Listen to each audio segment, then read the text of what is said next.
You know, there's something about old mirrors in Europe that makes my skin crawl. Maybe it's the centuries they've witnessed, the countless faces they've reflected, or the idea that they might hold on to something more than just images. Today I want to share with you one of the most unsettling stories I've collected during my time exploring Italy. This happened in Rome, in 2017, to a woman I'll call Francesca. And I need you to understand something before we begin. This isn't folklore passed down through generations. This happened to a real person, in a real apartment, in a building that's still standing in Trastevere right now. So settle in, because what you're about to hear might change the way you look at your own reflection.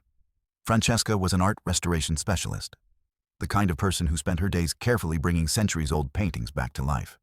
She'd moved to Rome from Milan for work, landing a prestigious position at a private studio that specialized in Renaissance pieces. The pay was decent, but Rome's rental market is brutal, especially in the historic center. After weeks of searching, she finally found something she could afford. A one-bedroom apartment on the third floor of a 17th-century building in Trastevere. The landlord, an elderly man named Signor Moretti, seemed eager to rent it out. Almost too eager. When Francesca asked why the previous tenant had left, he waved his hand dismissively and said something vague about them moving back to their hometown. The rent was suspiciously low for the area, but Francesca chalked it up to the building's age and the apartment's outdated plumbing. She signed the lease that afternoon. The apartment itself was charming in that particular Roman way. High ceilings with original frescoes, though faded and cracked. Terracotta floors worn smooth by centuries of footsteps. Wooden shutters that creaked when you opened them to reveal a view of the narrow cobblestone street below. The furniture was sparse but functional. A bed, a small dining table, a wardrobe, and in the living room, an ornate mirror that dominated the wall opposite the window. That mirror. God, that mirror. It was massive, maybe 6 feet tall and 4 feet wide, framed in dark wood carved with baroque flourishes, cherubs, vines, flowers, all of it tarnished and slightly damaged by time. The glass itself was old, with that slight waviness and those dark spots you see in antique mirrors, the kind where the silver backing has begun to deteriorate. Francesca loved it immediately. As someone who worked with antiques, she recognized quality craftsmanship when she saw it. "The mirror stays," Signor Moretti said when he saw her examining it. "It's been in this apartment for as long as I can remember. It's part of the building's history." "It's beautiful," Francesca replied. "I wouldn't dream of moving it." The landlord's expression changed slightly, something flickering across his face that she couldn't quite read. But it was gone so quickly, she convinced herself she'd imagined it. The first few weeks were normal. Francesca settled into her new routine: early mornings at the studio, evenings exploring her neighborhood, late nights reading or watching television. The apartment felt comfortable, lived in. She'd catch her reflection in the mirror as she moved about her day, and sometimes she'd stop to admire how the light from the window played across its antique surface, creating patterns that seemed almost alive. It was about a month after moving in when she first noticed something odd. She'd gotten up in the middle of the night to get water, padding across the cool terracotta floor in the darkness. The living room was illuminated only by the orange glow of the streetlights filtering through the shutters. As she passed the mirror, she caught a glimpse of movement in her peripheral vision and turned instinctively. There she was, her reflection in the mirror. But something was off. She stood still, staring, trying to figure out what bothered her. And then she realized the reflection was looking slightly to the left, while she was looking straight ahead. When she turned her head to match the reflection, it didn't adjust. It just kept staring in that slightly wrong direction. Francesca blinked hard and rubbed her eyes. When she looked again, everything seemed normal. The reflection mimicked her movements perfectly. She laughed at herself, chalking it up to being half asleep, and went back to bed. But after that night, she started paying more attention. And once you start looking for something, you can't help but see it everywhere. Small things at first. A slight delay in the reflection's movements, like watching a video with the audio slightly out of sync. The reflection would blink a fraction of a second after she did. When she raised her hand, the reflection would follow, but just barely behind, as if it had to think about it first.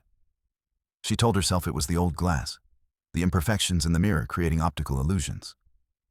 But deep down, She knew she was making excuses, because the delays were getting longer.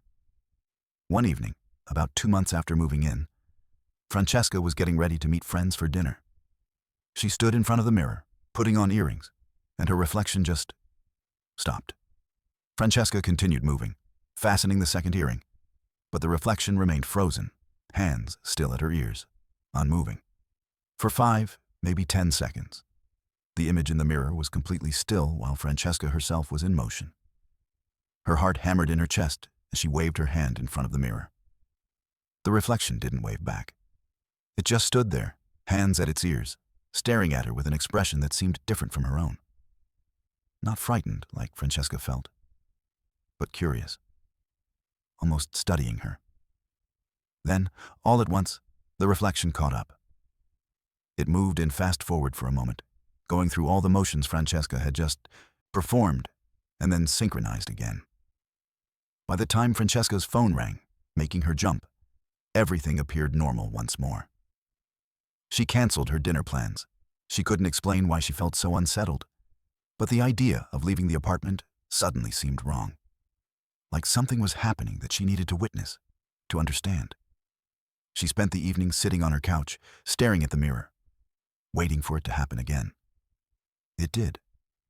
Around midnight, as she sat there, her reflection stood up. Francesca remained seated, frozen in shock, while her reflection in the mirror rose to its feet, smoothed down its clothes, and walked toward the mirror's edge, where it disappeared from view. Francesca couldn't move, couldn't breathe. She sat there, her image gone from the mirror, the glass now reflecting only her empty couch and the wall behind her. Then she heard it. Footsteps. Not from within the mirror, but from inside her apartment. Soft, deliberate footsteps moving through her bedroom. She wanted to run. Every instinct screamed at her to get out of that apartment. But she couldn't make her legs work. She just sat there, listening to the footsteps move through her space, opening doors, walking across floorboards. And then the footsteps came into the living room. Francesca could hear them getting closer, could feel a presence approaching from behind her. She forced herself to turn around. Nothing.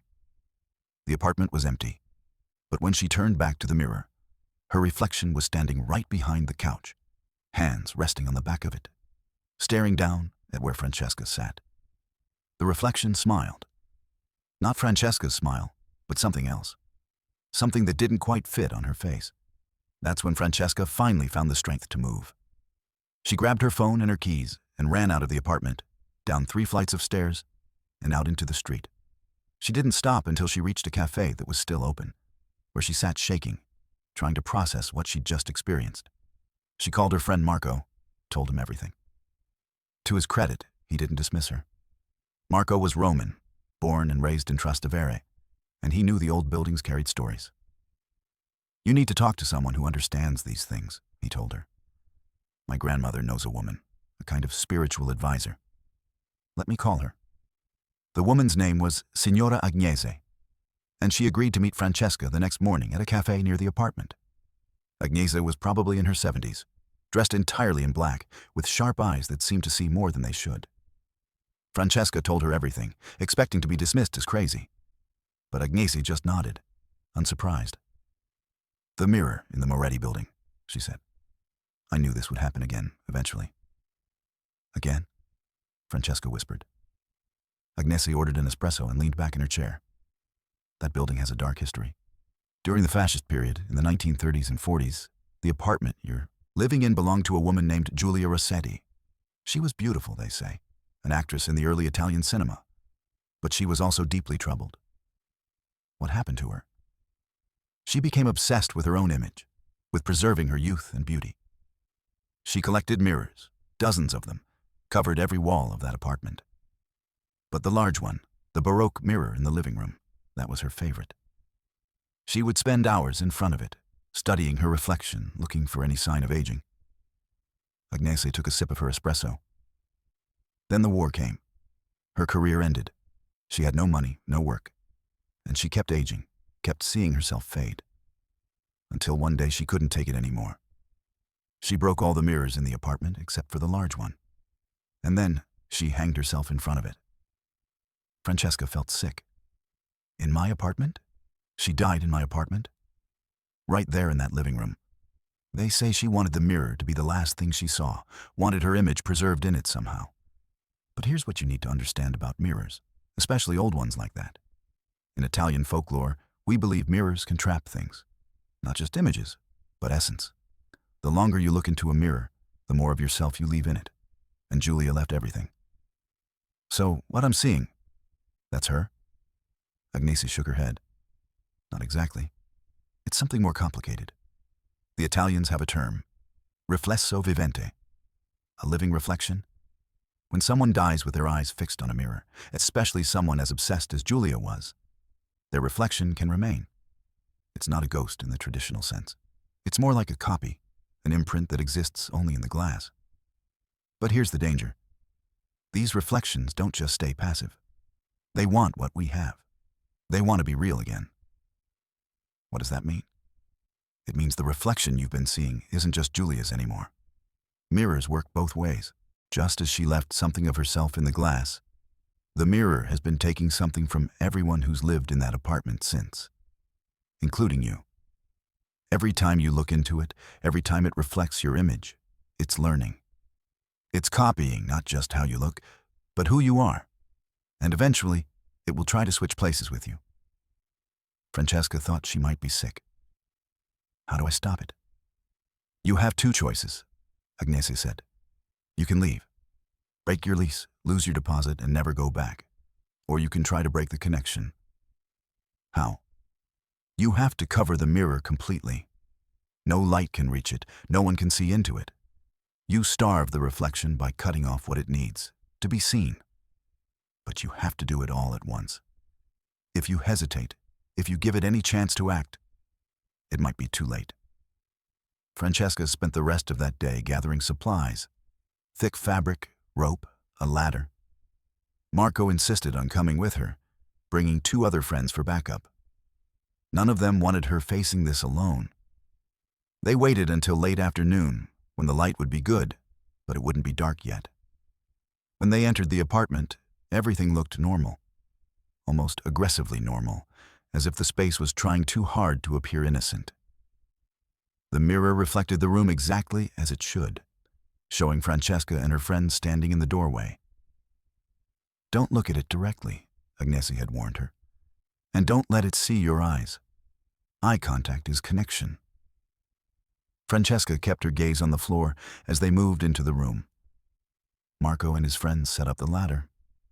They'd brought a large piece of heavy velvet fabric, thick enough that no light could penetrate it. The plan was simple. Drape it over the mirror, secure it, and never look at the mirror again. As Marco climbed the ladder with the fabric, Francesca made the mistake of glancing up. The mirror's reflection showed Marco on the ladder, just as he should be. But it also showed her, standing in a spot where she wasn't actually standing. And the reflected Francesca was staring directly at her, with an expression of pure rage. "Marco, hurry!" she shouted. He draped the fabric over the top of the mirror, beginning to cover it from the top down. That's when the temperature in the room dropped. Not gradually, but all at once, like someone had opened a freezer door. Their breath became visible in the air. And then they heard it. A voice, but not from any of them. It came from the mirror, from behind the fabric that was slowly covering it. No, not again. I've waited so long. The voice was layered, like multiple people speaking at once, but the primary voice was a woman's, pleading and angry. "You can't do this. I'm so close to getting out." Marco worked faster, but his hands were shaking. As more of the mirror became covered, the voice grew more desperate. "I just want to be seen. I just want to exist. Please." Then it changed tactics. The voice became Francesca's voice. Perfect mimicry. "Marco, stop. I changed my mind. I don't want to do this. Please stop." Marco looked at Francesca, confused. She shook her head frantically. "That's not me. Keep going." "Marco, please," the voice begged, still in Francesca's tone. "You're making a mistake. She's the one in the mirror, not me. I'm the real Francesca. You have to believe me." For a moment, Marco hesitated, looking between Francesca and the partially covered mirror. His friend Luca grabbed his arm. "Don't listen. Cover it. Now." They worked together, pulling the fabric down over the entire mirror, securing it with rope tied around the frame. As the last inch of glass was covered, cutting off the reflection completely, there was a sound like a scream, but muffled, distant, as if it was coming from very far away. Then silence. The temperature in the room returned to normal. The four of them stood there, breathing hard, staring at the covered mirror. "Is it over?" Marco asked. "I don't know," Francesca admitted. "But I'm not staying here to find out." She moved out the next day. Didn't even pack everything, just grabbed her essentials and left. She tried to break her lease, but Signor Moretti refused to return her deposit. When she pressed him, asking why he hadn't told her about the mirror's history, he just shrugged. "I told you it was part of the building's history. You didn't ask what kind of history." The apartment was re-rented within a week. Francesca tried to warn the new tenant, a young man from Germany who was in Rome for graduate school. She sent him messages, tried to call him, even went to the building to talk to him in person. But he was dismissive, thought she was crazy or trying to scam him somehow. "It's just a mirror," he said. "I'm not superstitious." 3 months later, Francesca was having dinner at a restaurant in Trastevere when she saw him, the German student walking past the window. Except something was wrong. He moved stiffly, mechanically, like someone who was learning how to walk. And when he turned his head to look at something, his entire body turned with it, rigid and unnatural. But what made Francesca drop her fork was his eyes. They were empty. Not sad or tired, but literally empty, like looking at a photograph of a person rather than an actual person, like looking at a reflection. She never went back to that neighborhood. She moved to Florence 6 months later, took a job at a smaller studio, and she removed every mirror from her new apartment except for one tiny one in the bathroom, just large enough to see her face when she brushes her teeth. Even then, she never looks at it for more than a few seconds. And she never, ever looks at it after dark. Because here's what Signora Agnesi told her, the part she didn't share until the very end. Covering the mirror didn't destroy the reflection. It just trapped it. But reflections are patient. They exist outside of time in a way we don't fully understand. And sooner or later, someone will uncover that mirror. Someone curious, someone who doesn't know the story, someone who thinks they're just adding light to a dark apartment. And when they do, the reflection will be waiting. Hungry, having spent all that time in darkness, learning, adapting, perfecting its imitation. It will be even more convincing than before. The apartment is still there, in that 17th century building in Trastevere. The mirror is still on the wall, probably uncovered by now. And somewhere in Rome, there's a young German man walking around with something else looking out through his eyes. In Italian culture, mirrors have always held a special significance. They're not just objects, but portals, boundaries between our world and something else. The Romans believed that mirrors could capture the soul, which is why they would cover mirrors in a house where someone had died, to prevent the soul from being trapped. That tradition continued through the centuries, evolving but never quite disappearing. What happened to Francesca isn't unique. Throughout Italy, there are similar stories, mirrors that show things that aren't there, reflections that move independently, images that linger after the person has left.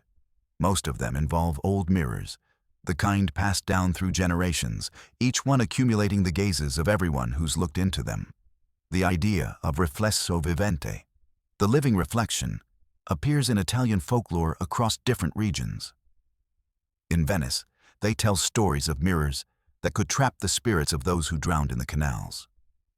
In Naples, there are tales of mirrors that showed not your present reflection, but your future one, aged and dying. And in Rome, well, in Rome, they talk about mirrors that don't just reflect, but replace. What makes this story particularly disturbing is how ordinary it seems at first. An apartment in a historic building, a beautiful antique mirror, a woman trying to make a life in a new city. There's no obvious horror movie setup, no dark rituals or ancient curses. Just an object that's been in the same place for so long that it's developed its own kind of awareness. And that's what keeps me up at night. Because how many antique mirrors are out there? How many have been witnessing faces for centuries, collecting images, learning? How many times have you passed a mirror and felt, just for a moment, that something wasn't quite right? That the reflection moved a little too slowly, or looked at you a little too intently? I've thought about visiting that building in Trastevere, seeing if I could find the apartment, maybe even get inside. But every time I consider it, I remember Francesca's face when she told me this story. The way her hands shook, the way she kept glancing at reflective surfaces, car windows and phone screens, as if checking to make sure her reflection was still doing what it should. The worst part, she told me, isn't what happened. It's not knowing if it worked. I covered the mirror. I left. But what if pieces of me are still in there? What if the reflection learned enough before I stopped it? Sometimes I look in a mirror now, and I wonder, am I looking at my reflection?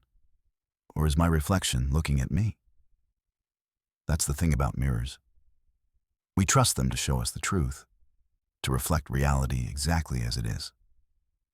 But what if they don't? What if they show us what they want us to see? And what if, after enough time, after enough people have looked into them, they start to want things? So here's my advice, and I'm being completely serious. Be careful with old mirrors. Don't spend too much time looking into them. And if you ever notice your reflection doing something you didn't do, even for just a moment, cover that mirror. Don't try to investigate. Don't try to understand. Just cover it completely and never uncover it again. Because in Europe, we've learned something over centuries of living with these old objects, these witnesses to history. Not everything old is valuable. Not everything that reflects is showing the truth. And not everything that looks like you is you. The mirror in Trastevere is still there. The apartment changes hands every few months now. And somewhere in Rome, there are people walking around whose reflections learned a little too much. You can spot them if you know what to look for. That slight stiffness in their movements, that empty quality in their eyes, the way they sometimes forget to blink. They look human, mostly. But they're not. They're what's left when a reflection finally figures out how to step out of the glass. Sweet dreams.